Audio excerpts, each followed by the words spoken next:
नमस्कार साथियों, मेरा नाम है रोहित चैडवाल और आप देख रहे हैं पपलाज एजुकेशन। तो दोस्तों, वीडियो में आगे बढ़ने से पहले मैं आपसे छोटी सी रिक्वेस्ट करता हूं, प्लीज़ आप हमारे चैनल पर पहली बार आए हैं तो प्लीज़ चैनल को सब्सक्राइब कीजिए और बेल आइकन को ऑन कीजिए ताकि आने वाली नोटिफिकेशन आप तक पहुंचती रहे। तो दोस्तों, सबसे पहले आप अपना नाम लिख लीजिए। जैसे मैंने लिख रखा है रोहित चैडवाल, कक्षा बीएड फर्स्ट ईयर या सेकेंड ईयर, जो भी आपकी कक्षा है। विषय इतिहास, प्रकरण भारत के प्रमुख महाजनपद। दिनांक में आप लिख लीजिएगा जिस दिन आप स्कूल या कॉलेज में आप प्रस्तावना कौशल पढ़ाओगे उस दिन के आप इसमें दिनांक सेलेक्ट कर लीजिएगा। कालांश पहला, दूसरा, तीसरा, चौथा, जो भी आपका कालांश है। कक्षा से समय 5 से 7 मिनट। क्रम संख्या के अंतर्गत हम प्रश्नों की क्रम संख्या लिख देंगे। छात्र अध्यापक क्रिया के अंतर्गत हम प्रश्न लिख देंगे और विद्यार्थी क्रिया के अंतर्गत हम उत्तर लिख देंगे और कौशल घटक के अंतर्गत हम कौशल घटक लिख देंगे। तो दोस्तों, कौशल घटक मैं आपको वीडियो के लास्ट में बताऊंगा, आप वहां से लिख लेना। यहाँ पर जगह नहीं थी इसलिए मैं आपको लास्ट में बता रहा हूँ। पहला प्रश्न हम बच्चों से पूछेंगे, कबीला जितना भूभाग पर रहता था उसे क्या कहते हैं? तो बच्चा बताएगा जनपद। क्या बताएगा? जनपद।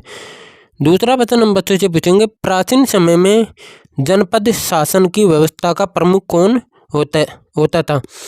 प्राचीन समय में जनपद शासन की व्यवस्था का प्रमुख कौन होता था? तो बच्चा बताएगा राजा। क्या बताएगा? राजा।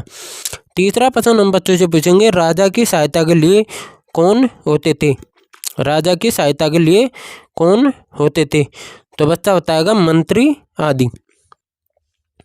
चौथा प्रश्न हम बच्चों से पूछेंगे, मंत्री आदि जहाँ बड़े बड़े क्षेत्रों में काम करते थे उन्हें क्या कहते हैं? तो बच्चा बताएगा महाजन पद। क्या बताएगा? महाजन पद। पांचवा प्रश्न हम बच्चों से पूछेंगे, भारत के प्रमुख महाजन पद के बारे में आप क्या जानते हैं? तो दोस्तों, कोई भी बच्चा इसके बारे में जवाब नहीं दे पाएगा, सारे बच्चे मौन रहेंगे। मौन रहेंगे तो प्रश्न क्या हो जाएगा? समस्यात्मक हो जाएगा। तो हम इसमें क्या लिखेंगे? समस्यात्मक, यहाँ मौन। फिर दोस्तों, उद्देश्य कथन लगाकर आपको लिखना है। अच्छा, तो बच्चों, आज हम भारत के प्रमुख महाजनपद के बारे में विस्तार पूर्वक अध्ययन करेंगे। क्या करेंगे? अध्ययन। किसके बारे में? भारत के प्रमुख महाजनपद के बारे में। तो दोस्तों, ये थी हमारे भारत के प्रमुख महाजनपद के बारे में प्रस्तावना कौशल। दोस्तों, वहाँ पर जगह खाली नहीं थी इसलिए मैंने प्रस्तावना कौशल आपको लास्ट में बता रहा हूँ, आप यहाँ से लिख लेना। प्रस्तावना कौशल के कौशल घटक। तो दोस्तों, आपको प्रस्तावना कौशल के कौशल घटक आपको कैसे लिखना है, प्रश्न लिख रखे हैं और कौशल घटक। जो पहला प्रश्न है उसके सामने आप लिख लीजिएगा पूर्ण ज्ञान का उपयोग।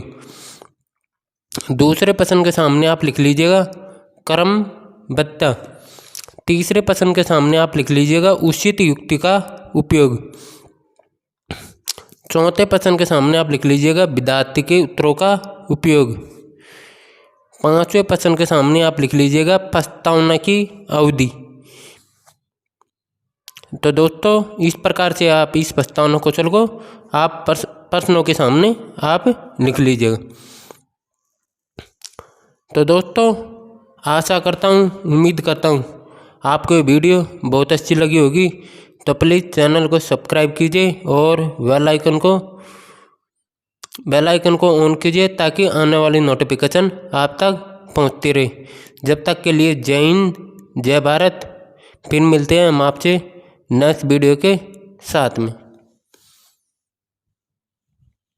जब तक के लिए जय हिंद।